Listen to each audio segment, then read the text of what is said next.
வருஷம் சிவகங்கை தொடர் வண்டி நிலையத்துக்கிட்ட ஒரு நாடகம் நடந்துச்சு. அந்த நாடகத்துல மேடையில நிக்கிற போது ஒரு பையன் கீழே இருந்து மேலே ஏறி வந்தார். அந்த பையன் பேரு அப்புறம் கேட்டு தெரிஞ்சுக்கிட்டேன். ஒரு 8 வயசுக்குள்ள இருக்கும், செக்கச்சவேர்னு இருந்தாரு, நெத்தி நிறைய விபூதி, கழுத்துல ருத்ராட்சம். மேடைக்கு வந்தாரு. வந்தோடனே என்னை பார்த்து கேட்கிறாரு, இந்த மாதிரி ஐயா நான் ஒரு கேள்வி கேட்கிறேன் பதில் சொல்லுங்க. அப்படியா, என்ன தம்பி கேள்வி? கேளுங்க கேளுங்க ஐயான்னு. ஒளி வாங்கிய கீழே இறக்கி வச்சு கடல்ல கப்பல் கவிழ்ந்தாலும் கன்னத்தில் கை வைக்காதேன்னு சொல்றாங்களே, எந்த கண்ணம்னு கேட்டார். எந்த கண்ணம்னா அப்ப 2-3 கண்ணா இருக்குன்னு தானே அர்த்தம். ஒரு வினாடி அப்படியே தம்பிச்சு போனேன். சஷ்டி என்று அது நடந்தது.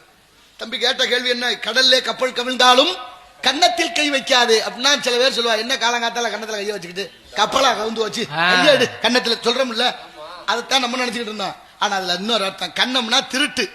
கண்ணம்னா ஒரு சுவரை குடைஞ்சு அந்த பக்கமா போய் திருடிட்டு வருது. கண்ணை கோல் வைக்கிறதுன்னு சொல்றாங்கல்ல, அதை திருடுறதுக்கு என்னென்ன பயன்படுது? கோடாலி, கடப்பாறை எல்லாம் அந்த செவத்தை உடைக்கிறதுக்கு. இதுக்கு பேர் தான் கண்ணம்மா. அப்ப என்ன சொல்ல வர்றாரு? கடல் வழியாக வியாபாரம் பொருள் தேடி நீங்க போற போது புயல் மழை அப்படி வரும்பொழுது காத்துல சிக்கி படகு கவிழ்ந்து நீங்க கொண்டு போன பொருள் எல்லாம் சேதமாகி நட்டமாகி போனாலும் இன்னொருத்த பொருள்ல கண்ணை வைக்காதேன்னு சொல்லி திருடு வேலை செய்யக்கூடாதுன்னு சொல்லியது. இப்படி மகத்துவமான தன்மைகளும் பழங்களும் கதைகளும் நம்ம கிட்ட இருக்கு.